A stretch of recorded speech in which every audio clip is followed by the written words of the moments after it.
Yeah, she's got to record it, and then she can download from the camera and the computer. These are my audience.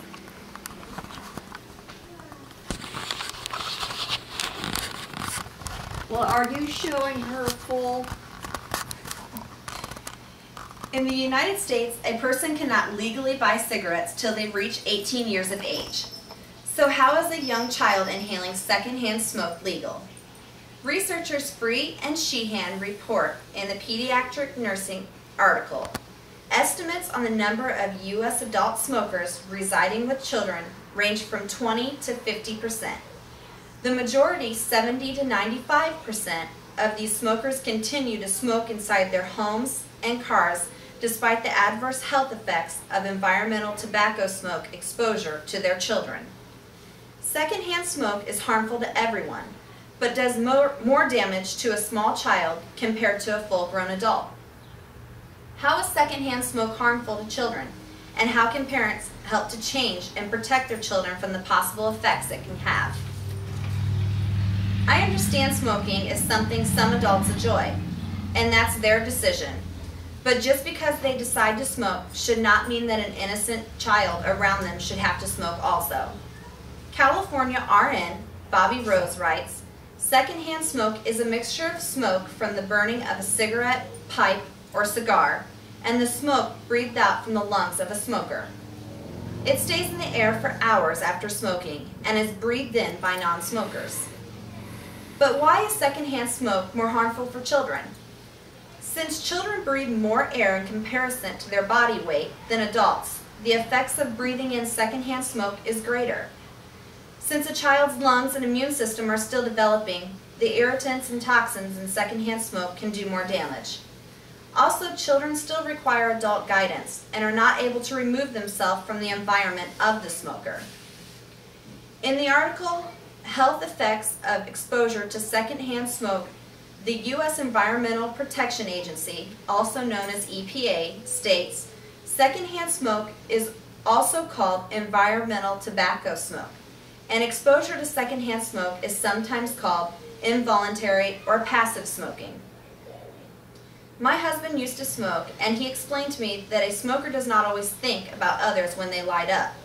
Smokers should ask themselves, is this a good place to smoke, and will it affect anyone in a bad way? On June 27, 2006, the Surgeon General released a major new report on involuntary exposure to secondhand smoke, concluding that secondhand smoke causes disease and death in children and non-smoking adults. The Surgeon General report states that a child's home is becoming the predominant location for secondhand smoke exposure. If an adult smokes, why do they need to smoke around children? Research shows that children exposed to secondhand smoke have an increased risk of lower respiratory tract infections, such as bronchitis and pneumonia. The EPA estimates that between 150,000 to 300,000 cases of infection happen annually in infants and young children up to 18 months are caused by exposure to ETS. Sadly, between 7,500 and 15,000 children with these cases will result in hospitalization.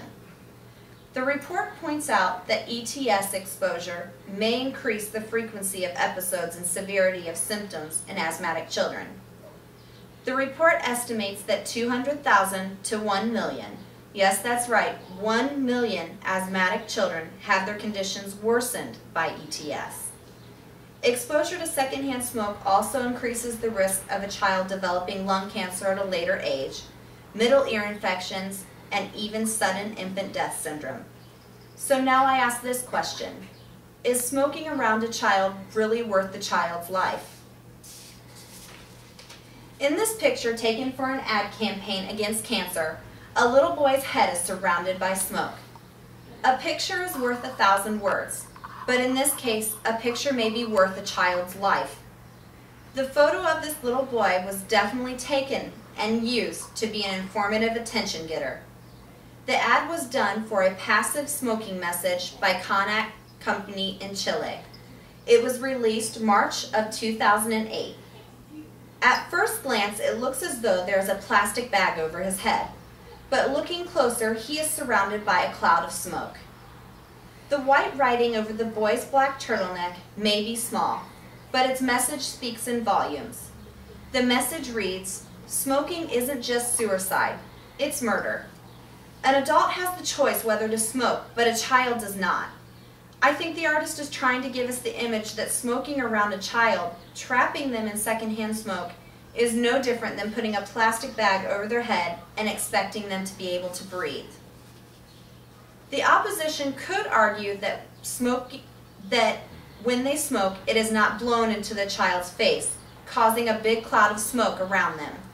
Even when the smoke cloud has disappeared, that does not mean it is not in the air.